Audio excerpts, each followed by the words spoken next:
The room was warm with laughter, the smell of roasted turkey filling the air.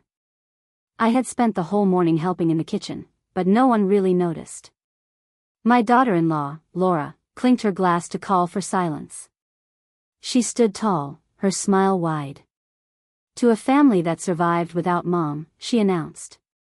The words stabbed me harder than any knife could. My fork slipped from my hand, clattering against the plate.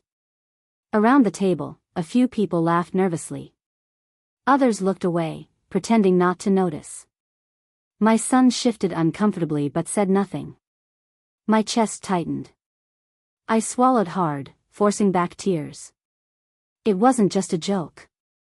It was a declaration, her way of erasing me from my own family. I sat quietly, my hands trembling under the table. Memories of all the years I had carried this family flashed in my mind. The sacrifices, the sleepless nights, the love I poured into every corner of this house, discarded in one cruel toast. I didn't speak that night. I simply smiled weakly and let them think I was broken. But deep inside, something shifted. I wouldn't let this insult go unanswered. If you like our revenge stories, please subscribe for more. We drop powerful news stories every week, filled with truth, emotion, and justice. Don't miss the next one. And remember, some stories hurt, but they heal too. Subscribe now, and join the journey. The party carried on as if nothing had happened. Plates clinked, laughter rose, and the children ran around with pie crumbs on their shirts. But in my heart, silence grew louder than their noise. Laura avoided looking at me, her smile fixed on everyone else.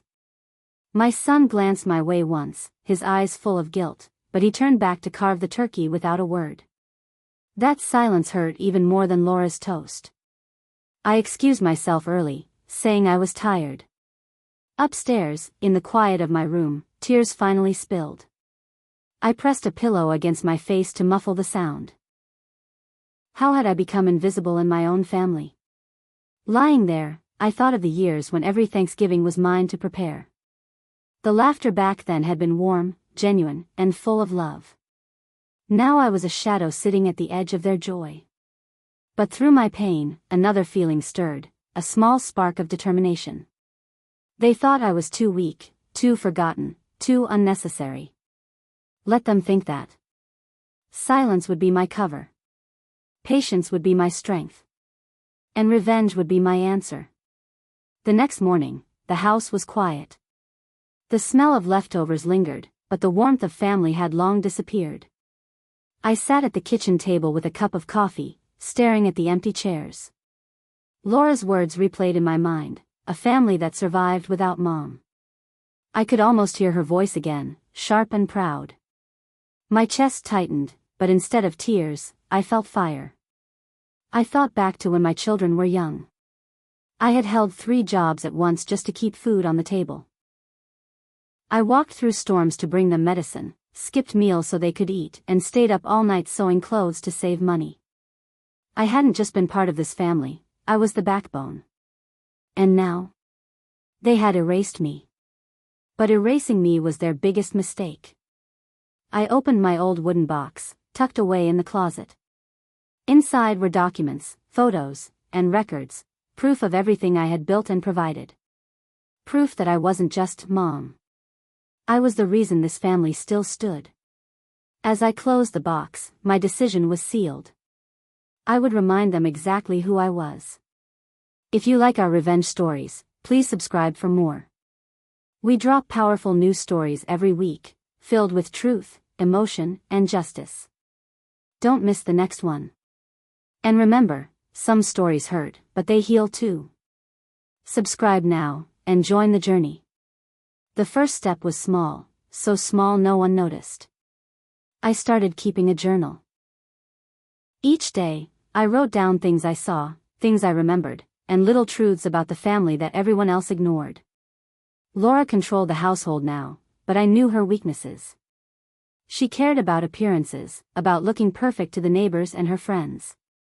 I noticed how she cut corners with money, how she bragged about gifts I had quietly paid for, and how she always tried to push me further out of sight. I didn't argue. I smiled politely, offering help when asked, and stayed quiet when ignored. But behind that silence, I began to plan. I organized old receipts, property papers, and savings accounts I had hidden away for years. Slowly, I built a folder of evidence, proof that my sacrifices had carried this family, not her.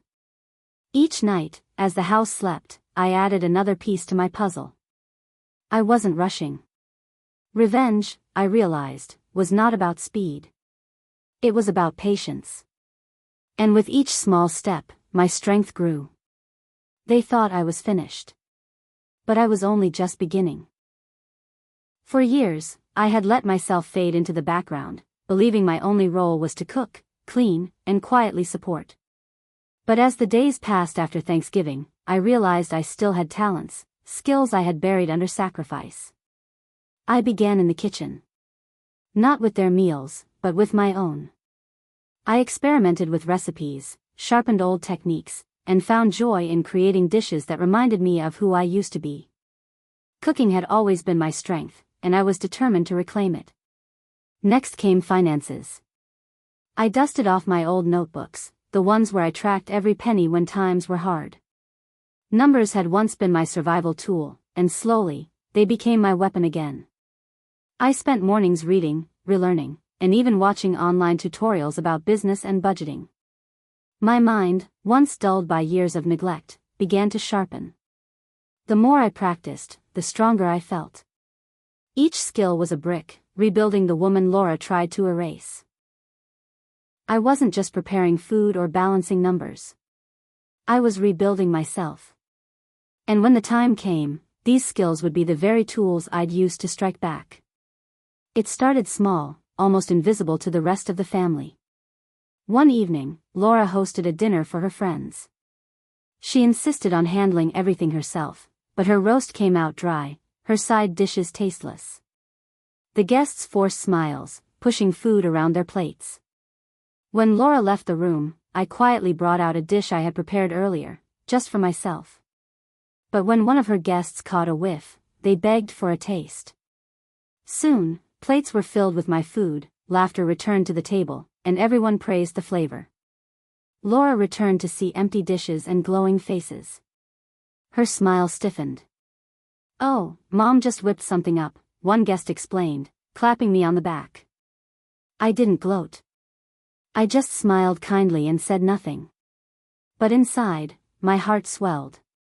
It was my first quiet victory. That night, I knew something powerful. I didn't need to shout, beg, or fight to prove myself. All I had to do was keep winning in silence. And soon, my silent wins would be too big for Laura, or anyone, to ignore. Laura wasn't blind. She could feel the shift, even if no one said it out loud. Her guests laughed a little louder at my jokes, complimented my food more warmly, and leaned toward me when I spoke.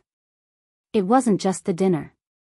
At church, neighbors had begun asking me for recipes, tips on budgeting, even advice about family matters.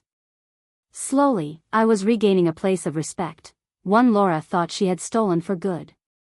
One afternoon, I caught her staring at me with narrowed eyes. Her voice was sweet, but her words were sharp. "You seem busier lately, Mom. Planning something?" I smiled. "Just keeping myself occupied." She didn't believe me. I saw the doubt flicker in her eyes. Laura prided herself on control, over the house, over my son, over how others saw her. But she was starting to realize she couldn't control me anymore. That frightened her. She began interrupting me when I spoke, dismissing my contributions, and making sly comments at family meals. But instead of rising to her bait, I stayed calm, quiet, and watchful. The more she tried to push me down, the more others noticed her cruelty. And that was exactly what I wanted. I knew I couldn't fight this battle alone. That's when Evelyn stepped in. She was my old friend, sharp as ever, who had once worked as a paralegal. When I told her about Laura's toast and how I felt erased, she didn't laugh it off, she listened carefully. "Dawn," she said firmly, "you've done too much for that family to be forgotten. You need proof. And I can help." Together, we began gathering documents. Old property deeds, savings accounts I had funded, and receipts of things I had paid for, family trips, medical bills, even part of the down payment on my son's house. Evelyn showed me how to organize everything into files. What Laura calls survival without you was actually survival because of you, Evelyn reminded me. Her words lit a fire inside me. For the first time, I didn't just feel wronged, I felt armed. Every paper, every signature, every record was a reminder that I wasn't disposable. And with Evelyn by my side, I began to see clearly, Laura's power was only an illusion. The truth, hidden in my documents, was stronger than any toast she could make.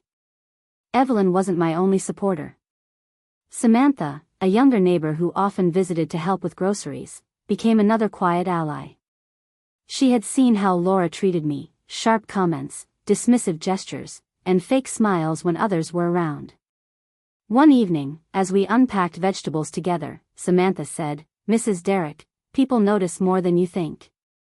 You deserve better." Her words warmed me. I wasn't crazy. Others saw it too. Samantha offered to help with technology. While Evelyn worked on documents, Samantha showed me how to scan papers, save files to a drive, and even store photos digitally. Together, we built a hidden archive that no one else knew about. She also suggested I start writing small posts online, sharing recipes, stories, and lessons I'd learned from raising a family. At first, I hesitated, but soon people responded with kindness and respect. The quiet acknowledgement filled a hole in my heart that Laura's words had carved open. Now I had two allies, one with wisdom and legal skill, the other with energy and digital knowledge. For the first time since Thanksgiving, I didn't feel alone. I was building a team. And Laura had no idea. I didn't strike directly. Not yet. Instead, I began with small, harmless acts, just enough to shake Laura's confidence. When she planned another dinner party, I quietly suggested a complicated recipe, knowing she'd boast about making it herself. She failed miserably, serving an undercooked mess that embarrassed her in front of her friends. I, of course, stepped in with a simple dish that saved the evening. Guests praised me again, and Laura's smile froze. Another time, she bragged about handling the family budget. But when I accidentally reminded my son about an unpaid bill I knew Laura had hidden, he questioned her competence. She stammered, making excuses, while I calmly sipped my tea. Each moment was small. Petty, even. But each left a mark. Laura began second-guessing herself. Her voice grew sharper, her laughter more forced. The control she had clung to was slipping, because I was planting quiet cracks in her image. And the best part?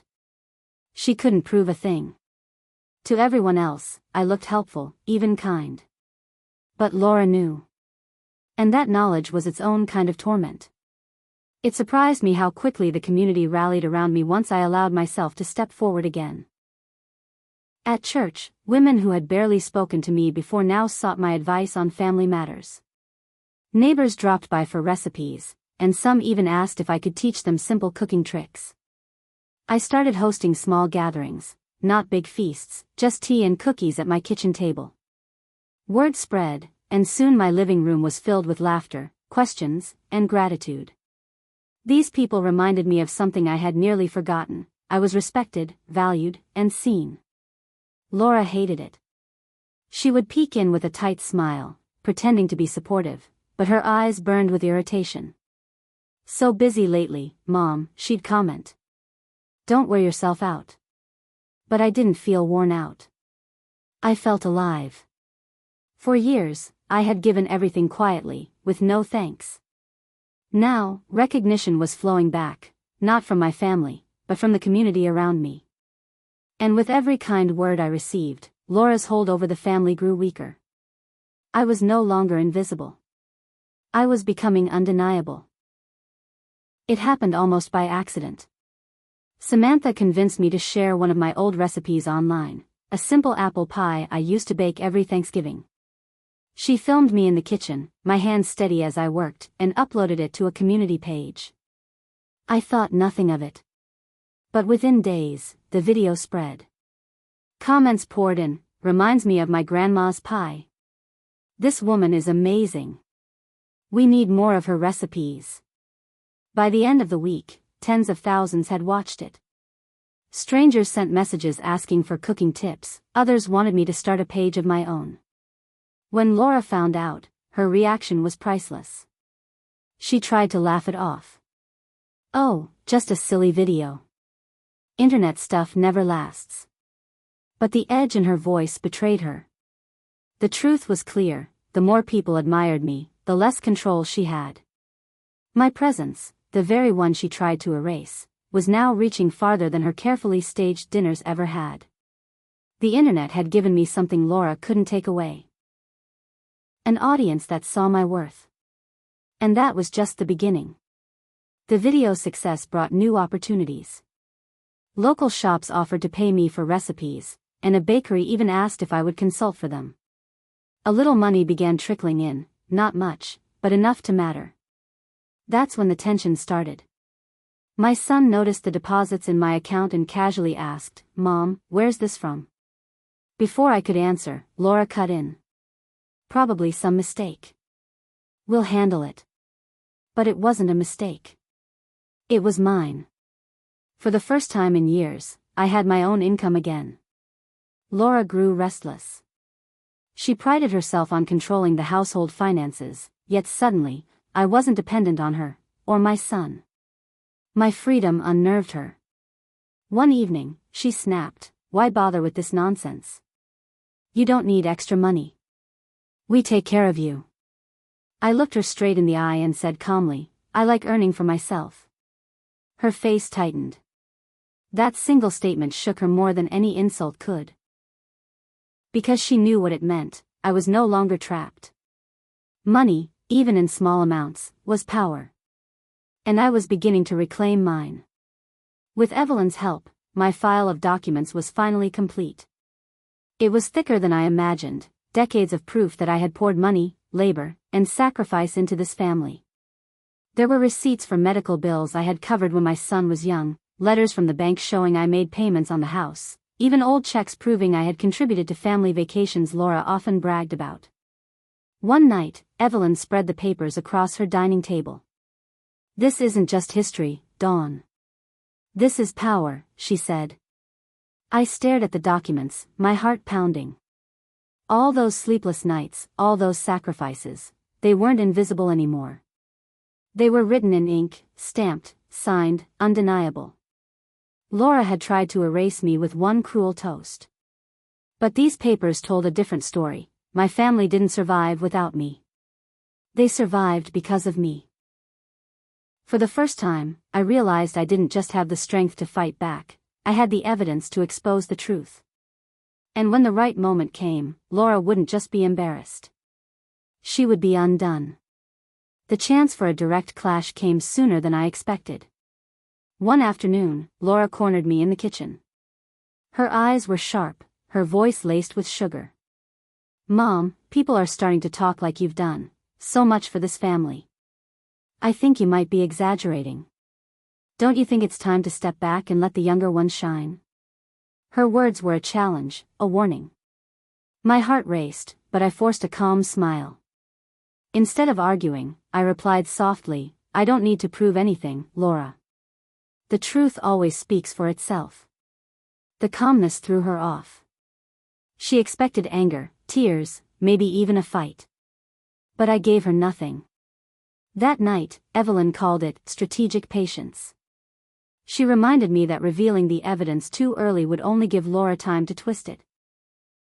So I waited. I stayed silent when Laura spread whispers at family gatherings, painting me as needy or bitter. I didn't defend myself. Every lie she spoke, I stored away like fuel. Because when the time came, I would burn them all with the truth. And she would never see it coming. Laura's frustration grew sharper each day. My silence made her uneasy, and the attention I gained in the community only deepened her jealousy. She began taking small jabs in front of others. At Sunday dinner, she smirked, "Mom means well, but she's getting forgetful." We can't rely on her like we used to. My son chuckled weakly, not daring to defend me. Another time, she told neighbors, "It's sweet how Mom is keeping busy with her little recipes. Keeps her out of trouble." Her voice was honey, but her words cut deep. The escalation wasn't just in words. She started moving my belongings, hiding my knitting basket, misplacing my glasses, small acts to unsettle me. I knew what she was doing. Trying to make me doubt myself, to look weak. But she didn't realize I saw through it all. Each insult, each petty act, only strengthened my resolve. Evelyn reminded me, let her dig her own hole. The deeper she goes, the harder she'll fall. And I believed her. Laura thought she was tightening her grip. But really, she was walking straight into the trap I was quietly building.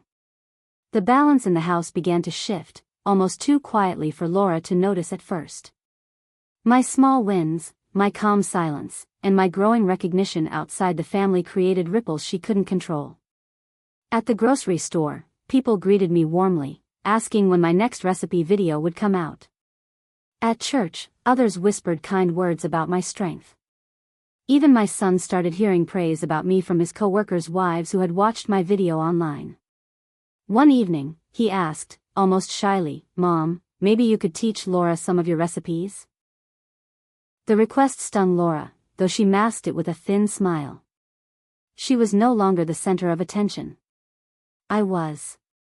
Even inside the home, the atmosphere had shifted. My grandchildren began choosing my company over hers, sitting with me to hear old stories or help me in the kitchen.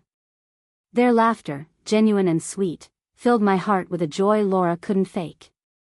The harder Laura tried to push me aside, the more others pulled me back in. She had tried to erase me. But now, her own shadow was starting to fade. It happened during a family gathering, smaller than Thanksgiving but still crowded enough to matter.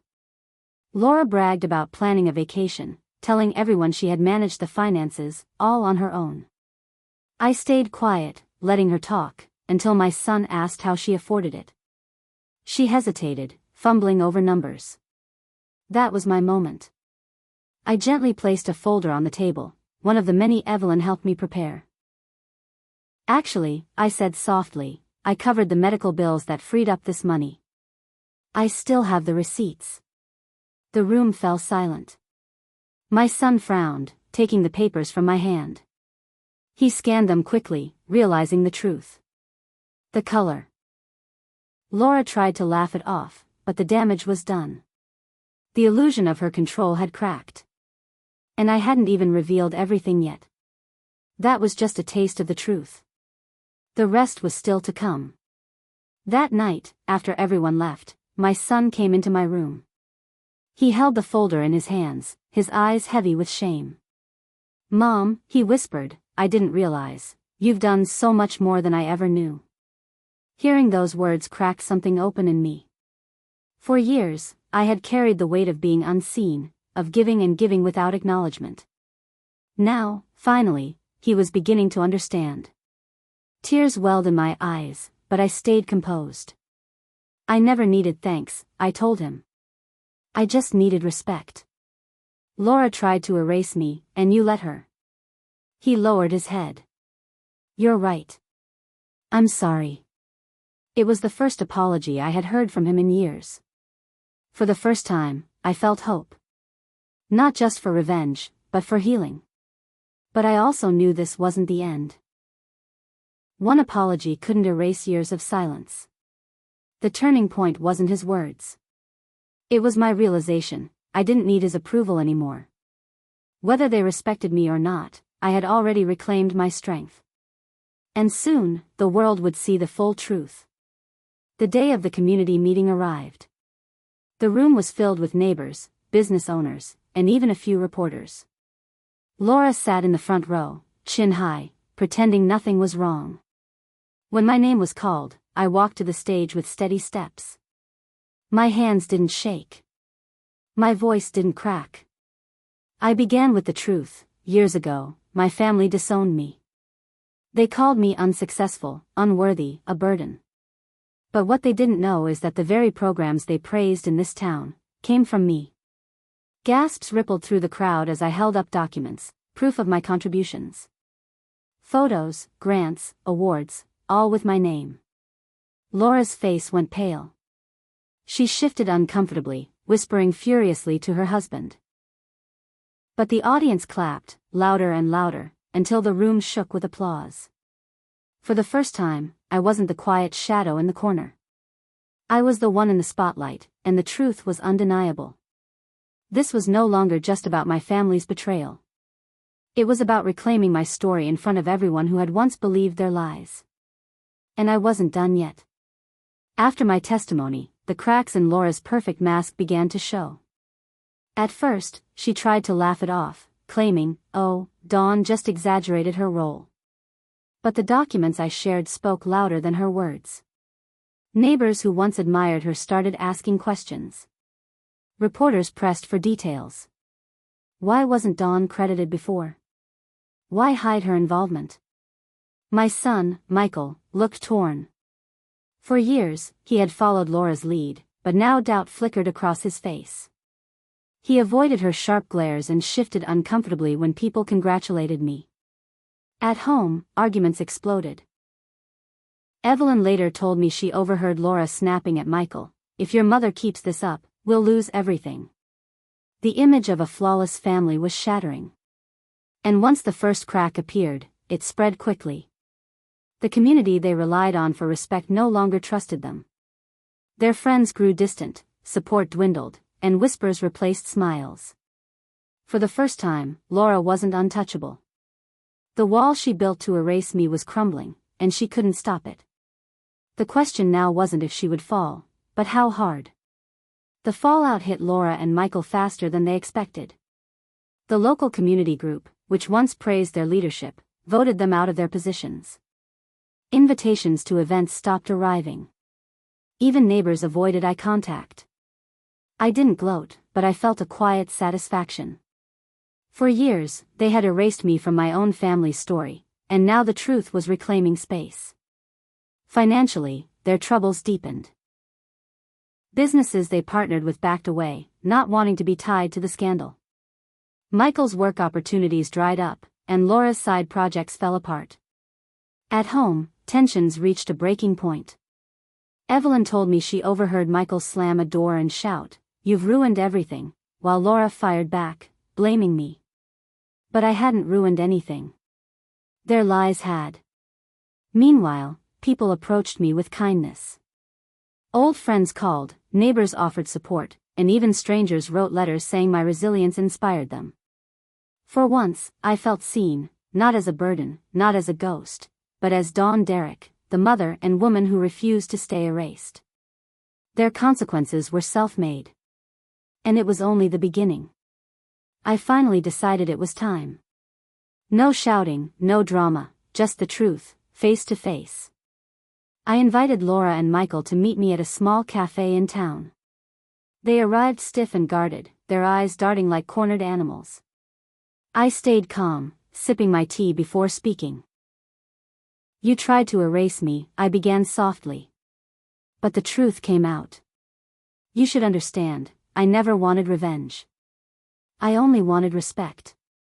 Laura's face flushed, her mouth tightening into a thin line. Michael looked away, ashamed. "You humiliated me in front of family and friends," I continued, my tone steady. "But in the end, you humiliated yourselves. Everything you built on lies crumbled."